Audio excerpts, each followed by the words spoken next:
Everyone, तो कैसे हैं आप लोग। आशा है कि आप सब ठीक होंगे। आज हम इस वीडियो में डिस्कस करने वाले हैं लेड स्टोरेज बैटरी के बारे में, जो कि आपकी इन्वर्टर में इस्तेमाल करी जाती है। उससे पहले अगर आप चैनल पे नए हैं तो चैनल को लाइक कीजिए, शेयर कीजिए और सब्सक्राइब कीजिए। तो चलिए शुरू करते हैं आपके अपने टॉपिक के साथ में कि लेड स्टोरेज बैटरी क्या होती है। देखो, हमने इसके बारे में कुछ पॉइंट्स यहाँ पे लिख रखे हैं कि इसकी जो स्टैंडर्ड सेल पोटेंशियल होती है वो 12 वोल्ट की होती है, यानी ये 12 वोल्ट की स्टैंडर्ड सेल पोटेंशियल हमें प्रोवाइड करता है। ये पावरफुल बैटरी होती है, इसे हम चार्ज कर सकते हैं बार बार। जो कि आपके घरों में इन्वर्टर लगा हुआ होता है वो भी यही लेड स्टोरेज बैटरी ही होती है, उसे हम बार बार चार्ज कर सकते हैं। इसका इस्तेमाल किया जाता है इन्वर्टर में या फिर ऑटोमोबाइल्स में। ऑटोमोबाइल्स होते हैं जो आपके ऑटो वगैरह हो गए या कार में जो बैटरी वगैरह रखी जाती है, उनमें भी लेड स्टोरेज बैटरी का इस्तेमाल किया जाता है। फर्दर यहां पे लिख रखा है कि it is made up of hard plastic. ये किससे बनी हुई होती है? हार्ड प्लास्टिक की। आपने घर में इन्वर्टर की बैटरी देखी होगी, उसके बाहर का जो कवरिंग कंटेनर है वो किसका बना होता है? प्लास्टिक का बना होता है। तो यहां पे लिख रखा है it is made up of hard plastic container having lead grids, और उसके अंदर क्या होते हैं? लेड की ग्रिड्स होती हैं। तो हमने यहाँ पे एक सिंपल सा इसका डायग्राम बनाया है लेड स्टोरेज बैटरी का। वैसे तो यहाँ पे केवल 2 ही इलेक्ट्रोड नहीं होती हैं, वैसे तो इसके अंदर जो लेड की अलग अलग इलेक्ट्रोड होती हैं, लगभग 6 इलेक्ट्रोड इसके अंदर डाली जाती हैं। लेकिन हमने यहाँ पे सिंपल रिप्रेजेंटेशन करके दिखा रखा है लेड स्टोरेज बैटरी का, जहां पे आपको दिख रहा होगा कि एक इलेक्ट्रोड लेड की बनाई गई है, दूसरी इलेक्ट्रोड बनाई गई है लेड डाइऑक्साइड की। जो लेड की इलेक्ट्रोड है वो एनोड की तरह बिहेव करती है, और हमें पता है कि एनोड के ऊपर हमेशा कौन सी रिएक्शन चलती है? ऑक्सीडेशन रिएक्शन चलती है। और दूसरी जो इलेक्ट्रोड बनाई गई है वो आपकी लेड डाइऑक्साइड की बनाई गई है, जो कि बिहेव करती है कैथोड की तरह। और हमें पता है कि जो कैथोड पे हमेशा रिएक्शन चलती है वो चलती है रिडक्शन रिएक्शन। और यहाँ पे जो इलेक्ट्रोलिटिक सॉल्यूशन जो फिल किया जाता है वो 38% H2SO4 का सॉल्यूशन होता है, जो कि यहाँ पे अपने आयन के अंदर टूटा हुआ दिखाई दे रहा है आपको। Sulphate 2 negative and 2H positive, ये H2SO4 का इलेक्ट्रोलाइट डिसोसिएट हो चुका है अपने आयंस के अंदर। तो ये है हमारी कुछ कंस्ट्रक्शन के पॉइंट ऑफ व्यू की, मतलब इसके अंदर हमने क्या क्या बातें लिखनी होती हैं। अब हम देखते हैं कि अगर आपने इसके अंदर कंस्ट्रक्शन लिखनी है तो वो कैसे लिखेंगे। तो देखो, कंस्ट्रक्शन में आप क्या लिखेंगे? पहला पॉइंट तो यही है कि ये किससे बनाया जाता है? हार्ड प्लास्टिक से बनाया जाता है। फिर आप बताएंगे कि इसके अंदर एनोड की तरह कौन बिहेव करता है? तो एनोड की तरह बिहेव करता है लेड इलेक्ट्रोड, और कैथोड की तरह कौन बिहेव करता है? Lead dioxide. और यहाँ पे जो इलेक्ट्रोलिटिक सॉल्यूशन फिल किया जाता है वो H2SO4 का इलेक्ट्रोलाइट होता है। तो यहाँ पे हम कुछ पॉइंट्स देख लेते हैं कि किस तरीके से लिखेंगे। देखो, ये तो हमने लिख दिया कि it is made up of hard plastic. Second आप लिखेंगे इन दिस बैटरी एनोड किसका बना होता है? Anode is made up of anode बना होता है लेड का भी, ठीक है। Anode is made up of lead and cathode is made up of, और कैथोड किसका बना होता है? Cathode is made up of, किसका बना होता है अभी? कैथोड लेड डाइऑक्साइड का बना हुआ होता है। तो lead dioxide and 38% H2SO4 electrolyte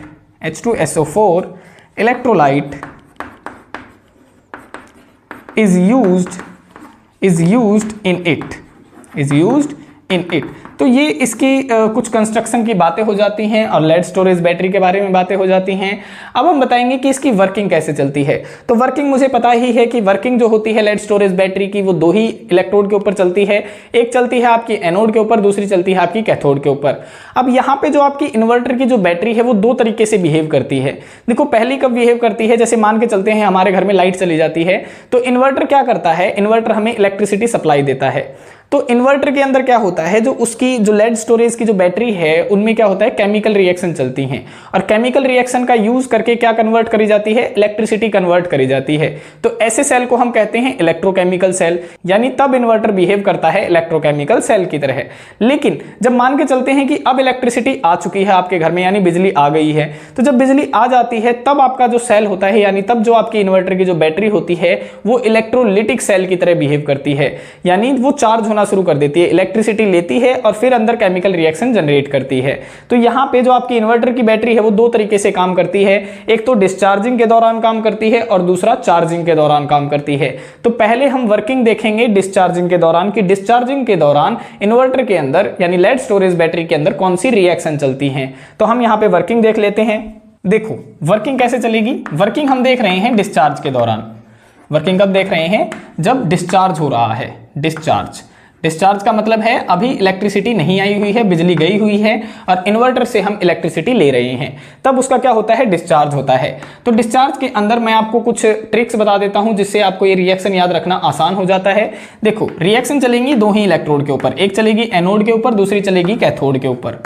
ये हमने यहाँ पे लिख लिया, ठीक है। अब एनोड कौन है, एनोड यहाँ पे लेड है, और कैथोड कौन है, कैथोड यहाँ पे लेड डाइऑक्साइड है, और थर्ड जो हमने यहाँ पे इस्तेमाल किया है वो किया है इलेक्ट्रोलाइट। तो इलेक्ट्रोलाइट यहाँ पे क्या दिया गया है, 38% H2SO4 का सॉल्यूशन। तो आप यहाँ पे लिख लीजिए 38% H2SO4 का सॉल्यूशन, ठीक है। अब एनोड पे आपने ध्यान रखना है कि जब एनोड पे ऑक्सीडेशन रिएक्शन यानी वर्किंग होगी तो लेड जो है वो कन्वर्ट होगा आपका लेड सल्फेट के अंदर। सिमिलरली जो कैथोड के ऊपर जो लेड डाइऑक्साइड है वो भी कन्वर्ट होगा लेड सल्फेट के अंदर। तो ये बातें आपने ध्यान रखनी है। अगर ये बातें आपको याद हैं तो आप इनकी वर्किंग की रिएक्शन आसानी से लिख सकते हैं। तो अब देखते हैं कि एनोड के ऊपर रिएक्शन कैसे लिखी जाएगी। एनोड पे क्या होगा, एनोड पे होगा ऑक्सीडेशन, और ऑक्सीडेशन में मुझे पता है कि लेड कन्वर्ट होगा लेड सल्फेट के अंदर। तो यहाँ पे लिख लेते हैं लेड है आपका और लेड कन्वर्ट होगा लेड सल्फेट के अंदर, लिख दिया, ठीक है। अब क्या होगा, देखो लेड सल्फेट के अंदर कब कन्वर्ट हुआ होगा, जब उसने इलेक्ट्रोलाइट्स में से सल्फेट को अपनी तरफ एब्जॉर्ब किया होगा, तभी जाके लेड सल्फेट बना होगा। तो यहाँ पे लेड है प्लस में सल्फेट 2 नेगेटिव आयन ये क्या कर लेता है, एब्जॉर्ब कर लेता है, जिसके कारण ये क्या बना देता है, लेड सल्फेट बना देता है। तो ये लेड सल्फेट तो बन गया, लेकिन ये जो 2 नेगेटिव है, ये 2 नेगेटिव किस फॉर्म में रिलीज होता है, 2 इलेक्ट्रॉन की फॉर्म में रिलीज होता है, और लूजिंग ऑफ इलेक्ट्रॉन क्या कहलाता है, ऑक्सीडेशन कहलाता है। तो ये रिएक्शन तो चलती है आपकी एनोड के ऊपर। अब हम देखते हैं कि कैथोड के ऊपर कैसे रिएक्शन चलती है। तो देखो कैथोड के ऊपर क्या चलेगा, कैथोड के ऊपर चलता है रिडक्शन रिएक्शन। तो यहाँ पे हम लिख लेते हैं कि यहाँ पे चलेगी रिडक्शन रिएक्शन। अब रिडक्शन में क्या होगा, जो लेड डाइऑक्साइड है वो कन्वर्ट होगा लेड सल्फेट के अंदर। तो हम यहाँ पे लिख लेते हैं कि लेड डाइऑक्साइड है आपके पास में और ये कन्वर्ट होना है लेड सल्फेट के अंदर, है ना। अब यहाँ पे जो लेड डाइऑक्साइड है वो लेड सल्फेट के अंदर कब कन्वर्ट होगा, जब इसकी रिएक्शन करवाई जाएगी सल्फेट के साथ में, तभी ये कन्वर्ट हो सकता है। तो इसकी रिएक्शन करवाई जाती है सल्फेट के साथ में, ठीक है। यहां से क्या होगा, ये जो लेड है लेड सल्फेट तो बन जाएगा, लेकिन हमें पता है कि रिडक्शन कब होती है, जब वो इलेक्ट्रॉन को एक्सेप्ट करता है। तो इलेक्ट्रॉन वो कहां से लेता है, जो एनोड में जो ऑक्सीडेशन होती है वहां से जो ये इलेक्ट्रॉन निकलते हैं उन्हें वो एब्जॉर्ब कर लेता है। तो ये जो लेड डाइऑक्साइड सल्फेट के साथ में क्या करेगा, 2 इलेक्ट्रॉन भी ले लेगा। तो यहां से क्या बन गया, देखो लेड सल्फेट बन चुका है, प्लस में उसने 2 इलेक्ट्रॉन भी ले लिए। अब यहां पे बची है ऑक्सीजन। तो ऑक्सीजन किस फॉर्म में बाहर निकलती है, अब यहां पे निकलता है वाटर मॉलिक्यूल। वाटर मॉलिक्यूल कैसे निकलेगा, देखो एक ऑक्सीजन के लिए अगर मैं कहूं वाटर का फार्मूला क्या होता है, H2O होता है। तो एक ऑक्सीजन के लिए 2 हाइड्रोजन चाहिए होंगे। तो यहां पे कितने ऑक्सीजन है, 2 ऑक्सीजन है। तो 2 ऑक्सीजन के लिए कितने हाइड्रोजन चाहिए होंगे, हमें 4 चाहिए होंगे। तो आप यहां पे लिख सकते हैं प्लस में 4H पॉजिटिव आयन, यानी 4 हाइड्रोजन आयन चाहिए 2 ऑक्सीजन के लिए। तो यहां पे क्या निकल जाता है, यहां पे निकल जाता है वाटर मॉलिक्यूल बाहर, ठीक है। कितने वाटर मॉलिक्यूल निकलेंगे, तो आप यहां पे ये भी लिख सकते हैं कि 2 वाटर मॉलिक्यूल बाहर निकल जाते हैं। तो आप यहां पे लिख सकते हैं कि 2 वाटर मॉलिक्यूल बाहर निकल जाते हैं। यहां पे हमने 2 लगा दिया, ठीक है। तो ये रिएक्शन चलती है आपके रिडक्शन के दौरान कैथोड के ऊपर। अब यहां पे आपको एक बात दिखाई दे रही होगी कि इलेक्ट्रोलाइट में से उसने यहां पे देखो पहली रिएक्शन चली थी तो सल्फेट 2 नेगेटिव उसने एब्जॉर्ब किया, दूसरी रिएक्शन चली तो उसने सल्फेट 2 नेगेटिव और H पॉजिटिव आयन एब्जॉर्ब किए। और ये आयन कहां से आ रहे थे, ये आयन आ रहे थे इलेक्ट्रोलाइट से। तो हमें ये बात पता चली कि जब डिस्चार्जिंग होती है, लेड स्टोरेज बैटरी की डिस्चार्जिंग होती है, तो उस दौरान जो इलेक्ट्रोलाइट की जो डेंसिटी होती है यानी जो उसकी कंसंट्रेशन होती है वो क्या हो जाती है, डिक्रीज हो जाती है। तो आप यहां पे ये बात लिख सकते हैं कि during discharging of lead storage battery, discharging of lead storage battery, the density of H2SO4 decreases, कि H2SO4 की जो डेंसिटी होती है वो क्या हो जाती है, डिक्रीज हो जाती है। तो ये रिएक्शन चलती है आपकी डिस्चार्जिंग के दौरान। अब हम बताते हैं कि जो ये लेड स्टोरेज बैटरी होती है जो कि इन्वर्टर में आपकी इस्तेमाल करी जाती है वो चार्जेबल क्यों होती है। तो देखो चार्जेबल इसीलिए होती है क्योंकि दोनों इलेक्ट्रोड के ऊपर लेड सल्फेट अवेलेबल होता है। ये जो लेड सल्फेट बन रहा है ना, देखो दोनों इलेक्ट्रोड के ऊपर बनता है और दोनों इलेक्ट्रोड पे लेड सल्फेट बनने के कारण ये जो बैटरी है आपकी लेड स्टोरेज बैटरी है वो रिवर्सिबल रिएक्शन शो करती है, जिसके कारण ये चार्जेबल होती है। तो आप लिख सकते हैं कि the lead storage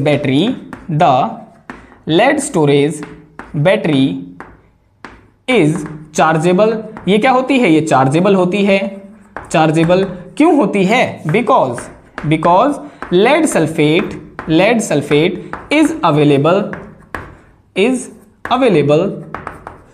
available on electrode surface for reverse reaction. क्या बताया हमने बताया कि ये जो लेड सल्फेट होता है ये दोनों इलेक्ट्रोड के ऊपर अवेलेबल होता है, जिसके कारण रिवर्स रिएक्शन पॉसिबल होती है और इसी कारण लेड स्टोरेज बैटरी को चार्ज किया जा सकता है। अब हम बताते हैं कि चार्जिंग के दौरान लेड स्टोरेज बैटरी में क्या बदलाव आते हैं, इनके रिएक्शन में क्या बदलाव आता है और उसके डायग्राम में क्या बदलाव आता है। देखो, अभी हमने बताया कि डिस्चार्जिंग के दौरान ये जो बैटरी थी आपकी वो बिहेव कर रही थी इलेक्ट्रोकेमिकल सेल की तरह, यानी बैटरी के अंदर जो केमिकल एनर्जी चल रही थी वो इलेक्ट्रिसिटी जनरेट करवा रही थी। लेकिन जब हम चार्ज करेंगे तो इलेक्ट्रिसिटी पहले लेंगे, और इलेक्ट्रिसिटी अगर पहले लेंगे तो कन्वर्ट किस में करेंगे? उसे केमिकल एनर्जी में कन्वर्ट करेंगे, और ये सेल होती है आपकी इलेक्ट्रोलिटिक सेल।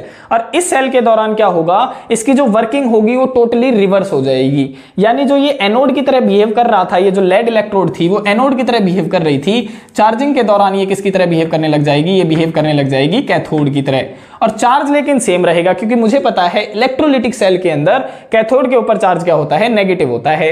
और ये जो लेड डाइऑक्साइड की इलेक्ट्रोड थी जो कि कैथोड की तरह बिहेव कर रही थी, ये बिहेव करने लग जाएगी एनोड की तरह। तो आप यहां पे लिख सकते हैं कि ये बिहेव करने लग जाएगी एनोड की तरह।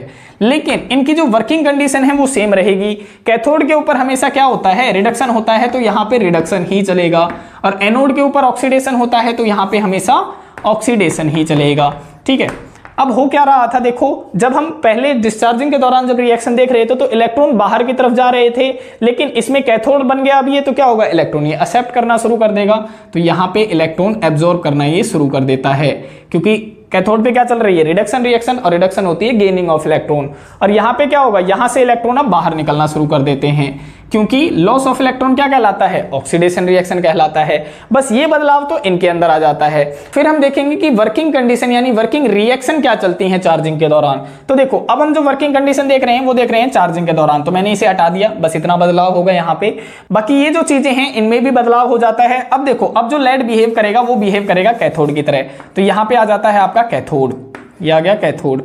फर्दर क्या होगा? यहां पे ये किसकी तरह बिहेव करने लग जाता है? ये बिहेव करने लग जाता है एनोड की तरह, ये एनोड की तरह बिहेव करने लग जाता है। और ये जो रिएक्शन होती है ना, ये भी बदलाव करने लग जाती हैं। तो ये लेड सल्फेट से अब क्या बनेगा? कैथोड के ऊपर ये बनेगा लेड, और यहां पे एनोड पे जो ये लेड सल्फेट बन रहा था ये भी रिएक्शन रिवर्स हो जाएगी, यानी लेड सल्फेट से अब क्या बनना शुरू हो जाएगा? लेड ऑक्साइड बनना शुरू हो जाएगा। तो सिमिलरली यहाँ पे जो ये रिएक्शन लिखी गई हैं ये भी क्या हो जाएंगी? रिवर्स हो जाएंगी। और रिवर्स कैसे होंगी? देखो, पहले एनोड की तरह बिहेव कर रहा था, अब वो किसकी तरह बिहेव करने लग जाएगा? कैथोड की तरह। तो यहाँ पे ये जो इलेक्ट्रोड है अब एनोड की तरह बिहेव ना करके ये बिहेव करेगी कैथोड की तरह, और रिएक्शन कौन सी होगी? यहाँ पे रिडक्शन रिएक्शन शो करने लग जाएगा। तो यहाँ पे लिख लेते हैं रिडक्शन रिएक्शन, और पूरी की पूरी रिएक्शन क्या हो जाएगी? आपकी रिवर्स हो जाएगी। तो यहाँ पे ये एरोज भी क्या हो जाएंगी? आपकी चेंज हो जाएंगी। तो आपको दिख रहा है कि इसने इलेक्ट्रॉन एक्सेप्ट कर लिए, यानी एक्सेप्टेंस ऑफ इलेक्ट्रॉन क्या कहलाती है? रिडक्शन कहलाती है। तो ये रिएक्शन स्टार्ट हो जाएगी। सिमिलरली अब जो कैथोड की तरह बिहेव कर रहा था डिस्चार्जिंग में, वो किसकी तरह बिहेव करेगा चार्जिंग के अंदर? एनोड की तरह बिहेव करेगा। तो यहाँ पे ये बिहेव करने लग जाता है एनोड की तरह।